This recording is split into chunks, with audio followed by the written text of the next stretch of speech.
Hello my dear friends, welcome to online study point. कैसे हैं दोस्तों आप सभी? आई होप अच्छे होंगे और आपकी तैयारी अच्छी चल रही होगी। मैं सभी को बहुत मिस करता हूं, जो मेरे पुराने स्टूडेंट हैं हमेशा कमेंट करते रहते हैं। तो सभी को thank you so much. I hope आप सब अच्छे होंगे। ठीक है, देखिए आज 28 अगस्त है, तो आज करंट अफेयर्स की क्लास मैं ले रहा हूँ। मैम आज छुट्टी पर है, कल से मैम कंटिन्यू करेंगे। ठीक है, तो आज मेरे से पढ़ लीजिए। और अभी तक तो आपने हमारा एंड्रॉयड एप्लीकेशन इंस्टॉल कर ही लिया होगा। यहाँ पर डेली की पूरी पीडीएफ यहाँ पे आपको अपडेट कर दी गई, तो फटाफट इंस्टॉल कर लें। और देखिए यहाँ पर सुपर 30 नाम से सीरीज चलाई जा रही है इसी ऐप पर, तो इंस्टॉल कर ले फटाफट से। डेली 10 बजे आपको यहाँ पर काफ़ी सारे क्विजेस मिल जाएंगे। चलिए फिर चैनल को सब्सक्राइब कर लीजिए, बेल आइकन प्रेस कर दीजिए, और वीडियो पसंद आता है तो प्लीज़ लाइक जरूर करिएगा और ज़्यादा से ज़्यादा शेयर जरूर करें दोस्तों अपने दोस्तों के साथ। ठीक है, चलिए पहला क्वेश्चन देखते हैं। देखिए, हाल ही में महिला समानता दिवस यानी कि वोमेन सिक्योरिटी डे कब सेलिब्रेट किया गया है? तो कब मनाया गया है ये वोमेन सिक्योरिटी डे? तो देखिए दोस्तों, ये प्रतिवर्ष 26 अगस्त को मनाया जाता है वोमेन इक्वलिटी डे। देखिए यहाँ से दो तीन फैक्ट आपको जरूर याद रखना है। दुनिया में पहला देश जिसने महिलाओं को मताधिकार दिया था वो कौन था? वो था न्यूजीलैंड। ठीक है, ये आपको याद रखना है। और अगर भारत की बात करें तो भारत में दोस्तों 1920 में जो है पहली बार महिलाओं को मताधिकार का अधिकार दिया गया था। ओके, तो ये आपको याद रखना है। देखिए यहाँ से रिलेटेड, इस क्वेश्चन से रिलेटेड कुछ अन्य फैक्ट भी मैं आपको बता देता हूँ, तो आप याद रखिएगा। देखिए दोस्तों, 6 अगस्त को हिरोशिमा दिवस मनाया जाता है। और आपको पता है कि सेकेंड वर्ल्ड वॉर के दौरान जो है अमेरिका ने जापान के ऊपर जो हिरोशिमा बम को गिरा दिया था, उसका नाम क्या था? आपको नाम याद रखना है। इसका नाम था लिटिल बॉय। ठीक है, लिटिल बॉय नाम था। और 9 अगस्त को नागासाकी पे गिराया गया था, उसका नाम था फैटमैन। देखिए, अब नागासाकी पे कब गिराया गया था और हिरोशिमा पे कब गिराया गया था, इसमें कन्फ्यूजन हो जाता है। तो देखिए, आपको हिरोशिमा नागासाकी में ना आता है यानी 9, तो 9 अगस्त को नागासाकी गिराया गया था, और हिरोशिमा को तो आपको ऐसे ही याद हो जाएगा, नागासाकी क्या याद हो जाएगा। ठीक है, इसके अलावा दोस्तों 20 अगस्त को प्रतिवर्ष जो है क्या मनाया जाता है? वर्ल्ड मॉस्कीटो डे मनाया जाता है। और 20 अगस्त को भारतीय अक्षय ऊर्जा ऊर्जा दिवस भी मनाया जाता है। ठीक है, अक्षय ऊर्जा दिवस। तो यहाँ से सारे फैक्ट आपको याद रखना है। अगला क्वेश्चन देखते हैं। हाल ही में एसबीआई म्यूचुअल फंड के नए एमडी और सीईओ यानी कि मैनेजिंग डायरेक्टर और चीफ एग्जीक्यूटिव ऑफिसर कौन बने हैं? याद रखिएगा, म्यूचुअल फंड के। ठीक है, तो ये कौन बने हैं? एसबीआई म्यूचुअल फंड के नए एमडी और सीईओ ये बने हैं विनय टोन्स। ठीक है, ये जो है अश्विनी भाटिया का स्थान लेंगे। इनको नियुक्त किया गया है, ये अश्विनी भाटिया का स्थान लेंगे। देखिए दोस्तों, आपको बता दें कि एसबीआई म्यूचुअल फंड कब स्थापित हुआ था? जून 1987 में इसकी स्थापना हुई थी। ठीक है, और इसका हेडक्वार्टर कहाँ पे है? तो एसबीआई म्यूचुअल फंड का हेडक्वार्टर मुंबई महाराष्ट्र में है। ठीक है, चलिए आगे मैं आपको सारी इन्फॉर्मेशन दे रहा हूँ, तो आप ध्यानपूर्वक वीडियो को देखते रहिए। देखिए दोस्तों, एसबीआई जनरल इंश्योरेंस के एमडी सीईओ अभी पीसी कांडपाल बने। ठीक है, जनरल इंश्योरेंस के एमडी सीईओ कौन बने हैं? पीसी कांडपाल।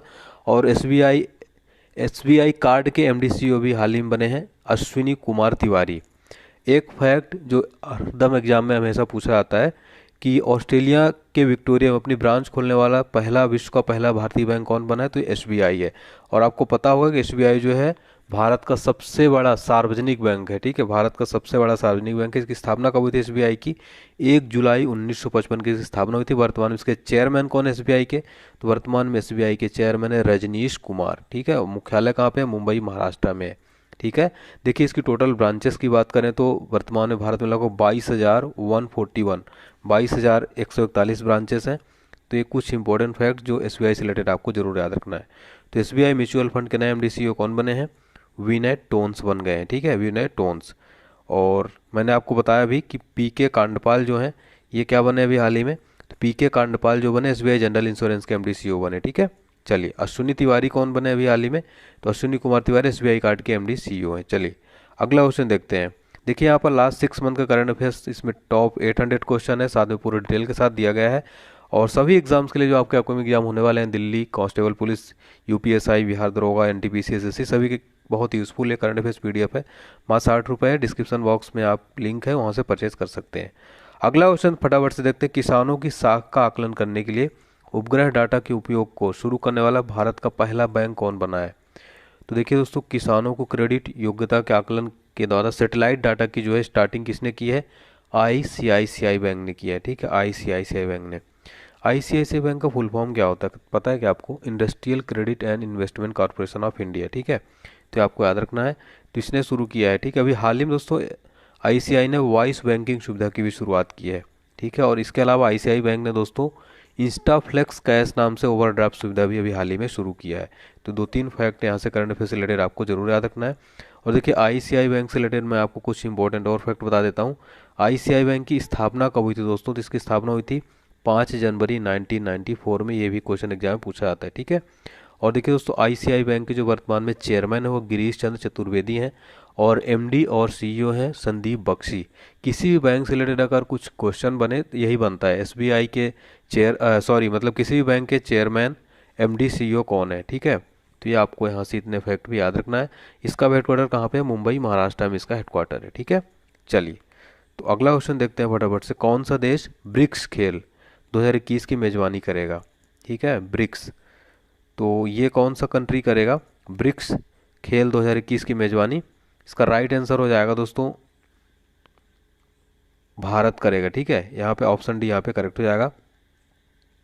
देखिए दोस्तों आपको बता दूं कि केंद्रीय युवा और खेल मंत्री वर्तमान में जो किरेन रिजिजू ने भी कहा है कि भारत ब्रिक्स खेल 2021 की मेजबानी करने की योजना बना रहा है, ठीक है, जिससे अगले साल होने वाले खेलो इंडिया यूथ गेम्स के साथ जो है जोड़ा जाएगा, ठीक है। तो ये यहाँ पे आपको याद रखना है, कहाँ पे होगा ये? भारत में ही होने वाला है। और ब्रिक्स से रिलेटेड अगर हम बात करें दोस्तों, ब्रिक्स से रिलेटेड अक्सर करंट अफेयर्स में क्वेश्चन क्या बनता है? ब्रिक्स का सबसे पहले फुल फॉर्म क्या होता है? तो आपको पता है ब्राज़ील, रसिया, इंडिया, चाइना, साउथ अफ्रीका, ठीक है। 5 मेंबर हैं ब्रिक्स में। और देखिए इसका फॉर्मेशन कब हुआ था, गठन कब हुआ था ब्रिक्स का? तो ब्रिक्स की स्थापना हुई थी 2009 में, ठीक है, 2009 में इसकी स्थापना हुई थी। इसके अलावा दोस्तों यहाँ पे एक ब्रिक्स से रिलेटेड क्वेश्चन पूछा जाता है कि ब्रिक्स का पहला सम्मेलन कब हुआ था? ब्रिक्स का पहला सम्मेलन कहाँ पर हुआ था 2009 में? रसिया में हुआ था, ठीक है। तो ये आपको सबसे इम्पोर्टेंट है, याद रखना है। और अभी लेटेस्ट जो दोस्तों हुआ होने वाला था लेकिन वो पोस्टपोन्ड हो गया था कोविड-19 पैंडेमिक की वजह से। रसिया में होने वाला था, कहाँ पर? सेंट पीटर्सबर्ग में, लेकिन नहीं हुआ है। और अगला सबसे इंपॉर्टेंट है आपको 13वां जो ब्रिक्स समिट होने वाला है इंडिया में होने वाला है, ठीक है। 13 ब्रिक्स समिट इंडिया में होने वाला है। तो ये आपको याद रखना सबसे महत्वपूर्ण ये है, ठीक है। चलिए कब होगा ये? 2021 में, ठीक है। तो ये भी आपको याद रखना है। चलिए अगला क्वेश्चन देखते हैं। देखिए यहाँ पर द मुस्लिम 500 पत्रिका ने किसे मैन ऑफ द ईयर से सम्मानित किया है? तो द मुस्लिम 500 एक मैगजीन है, मैन ऑफ द ईयर पुरस्कार से सम्मानित किया है पाकिस्तान के पीएम इमरान खान को। ओके, पाकिस्तान के पीएम इमरान खान को ये सम्मान दिया गया है। अगला क्वेश्चन देखते हैं। हाल ही में किसने who painted my lust red नामक पुस्तक लिखी है? तो ये किसने लिखी है? श्री अय्यर ने, ठीक है। कौन सी पुस्तक? Who painted my lust red, ठीक है। देखिए दोस्तों आपको बता दें कि जो एक राइटर है Shri Iyer, who painted my lust नामक एक पुस्तक लिखा है। और यह जो बुक है दोस्तों बॉलीवुड और क्रिकेट राजनेताओं से मिलता जुलता है। और आपको बता दें कि इससे पहले जो इनकी पहली पुस्तक थी उसका नाम था who painted my money white. Who painted my money white इनकी पहली पुस्तक थी। और ये दूसरी है who painted my lust red, ठीक है। इसके अलावा दोस्तों देखिए यहाँ पर इंपॉर्टेंट फैक्ट जो है क्या है? तो वन अरेंज मर्डर ये पुस्तक चेतन भगत ने लिखा है, ठीक है। वन अरेंज मर्डर पुस्तक चेतन भगत ने लिखा है। और अमेजिंग अयोध्या नामक पुस्तक रीना रॉय ने लिखा है। अमेजिंग अयोध्या नाम से पुस्तक अभी रीना रॉय ने लिखा है, ये वेरी इंपॉर्टेंट है। और अभी हाल ही में दोस्तों बिहार के मुख्यमंत्री ने सदस्यता पुस्तक को रिलीज किया है। इस पुस्तक के लेखक जो है विजय कुमार चौधरी हैं, ठीक है। तो ये भी आपको यहाँ से याद रखना है। अगला क्वेश्चन है किसने Shagun gift and insurance policy launch की है? Shagun gift and insurance policy किसने लॉन्च की है? तो ये एसबीआई जनरल इंश्योरेंस ने लॉन्च किया है, ठीक है। तो देखिए दोस्तों अब जो है आप अपने खास लोग हैं उनको आप इंश्योरेंस पॉलिसी भी गिफ्ट कर सकते हैं। इसमें जो है देखिए देश का प्रमुख जो जनरल इंश्योरेंस कंपनी है एसबीआई जनरल इंश्योरेंस नाम से पॉलिसी लॉन्च किया है, ठीक है, Shagun gift and insurance. Okay, तो ये आपको याद रखना है, बहुत इंपॉर्टेंट है। एसबीआई के बारे में मैंने अभी आपको हाल ही में अभी आपको मैंने सब कुछ बता दिया है, तो ये सारे फैक्ट आपको याद रखना है। अगला क्वेश्चन देखते हैं। किस बैंक ने अपने म्यूचुअल फंड कारोबार को पूरी तरह से बेचने का फैसला किया है? म्यूचुअल फंड कारोबार को पूरी तरह से बेचने का फैसला किसने किया है? तो ये किया दोस्तों यस बैंक ने कर लिया, ठीक है। यस बैंक ने जो है अपने पूरे म्यूचुअल फंड कारोबार को पूरी तरह से बेचने का फैसला कर लिया। तो यस बैंक के बारे में आपको देखिए यहाँ पर सारे फैक्ट बता देता हूँ। यस बैंक जो है प्राइवेट सेक्टर बैंक, आपको पता है। इसके फाउंडर कौन थे? राणा कपूर और अशोक कपूर। इसका हेडक्वार्टर मुंबई महाराष्ट्र में है। इसके चेयरमैन वर्तमान में सुनील मेहता और एमडी सीईओ है प्रशांत कुमार, ठीक है। एमडी सीईओ कौन है? प्रशांत कुमार है और चेयरमैन सुनील मेहता हैं। ओके, और देखिए आपको पता है कि एसबीआई ये पूरी तरह से जो एसबीआई के कंट्रोल में है, ठीक है। एस बैंक जो है पूरी तरह से एसबीआई के कंट्रोल में है। प्रधानमंत्री अगला क्वेश्चन है, प्रधानमंत्री मुद्रा योजना के तहत महिलाओं को ऋण देने के मामले में कौन सा राज्य टॉप पर रहा? करेक्ट आंसर हो जाएगा दोस्तों इसका तमिलनाडु। ठीक है, ये मुद्रा योजना के तहत महिलाओं को ऋण देने के मामले में नंबर 1 पर कौन रहा? तमिलनाडु रहा। तमिलनाडु से रिलेटेड देखिए, मैं आपको यहाँ पे काफ़ी सारे इंपॉर्टेंट फैक्ट बता देता हूँ। हाल ही में दोस्तों WHO की वैज्ञानिक सौम्या स्वामीनाथन को तमिलनाडु सरकार द्वारा विशेष पुरस्कार से सम्मानित किया गया। ठीक है, WHO की वैज्ञानिक हैं ये सौम्या स्वामीनाथन। ठीक है, हाल ही में RBI की एक रिपोर्ट आई थी, इसमें बताया गया था कि तमिलनाडु बाजार कर्ज के मामले में शीर्ष पर है, नंबर 1 पर है। ठीक है, और देखिए दोस्तों, तमिलनाडु के जो मुख्यमंत्री पलानीसामी को पॉल हैरिस फेलो पुरस्कार से भी हाल ही में दिया गया है इनको। ठीक है, इसके अलावा तमिलनाडु की बात करें तो तमिलनाडु के वर्तमान में जो CM है वो कौन है? के पलानीस्वामी है, और यहाँ के जो गवर्नर है वो है बनवारी लाल पुरोहित। ठीक है, और राजधानी आपको सबको पता है चेन्नई है। ठीक है, चलिए अगला क्वेश्चन देखते हैं। ये देखिए तमिलनाडु को आप मैप में देख सकते हैं। ठीक है, ये मैप रहा तमिलनाडु का। और देखिए हाल ही में अगला क्वेश्चन है, हाल ही में युवाओं के लिए लिबर्टी सेविंग्स अकाउंट सेवा किस बैंक ने शुरू किया है? लिबर्टी सेविंग अकाउंट सेवा किस बैंक ने शुरू किया है? इसका राइट आंसर क्या हो जाएगा? एक्सिस बैंक ने जो है ये सेवा शुरू की है। किसने? एक्सिस बैंक ने ये सेवा शुरू की है। ठीक है, लिबर्टी सेविंग्स अकाउंट।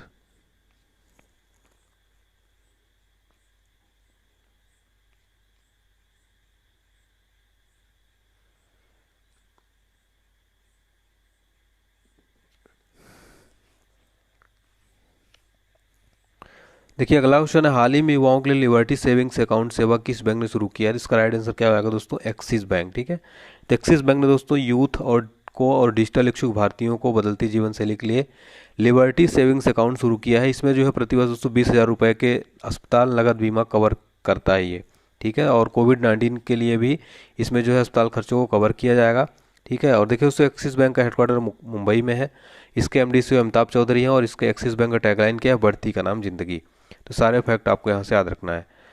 देखिए दोस्तों, ऑनलाइन स्टडी पॉइंट का आप हमारा एंड्रॉइड एप्लीकेशन जरूर इंस्टॉल कर लें, काफ़ी अच्छा है, यूज़फुल है। यहाँ पे आपको फ्री PDF, डेली क्विज और सब कुछ जो है जॉब अलर्ट वगैरह सब कुछ यहाँ पे अपडेट मिल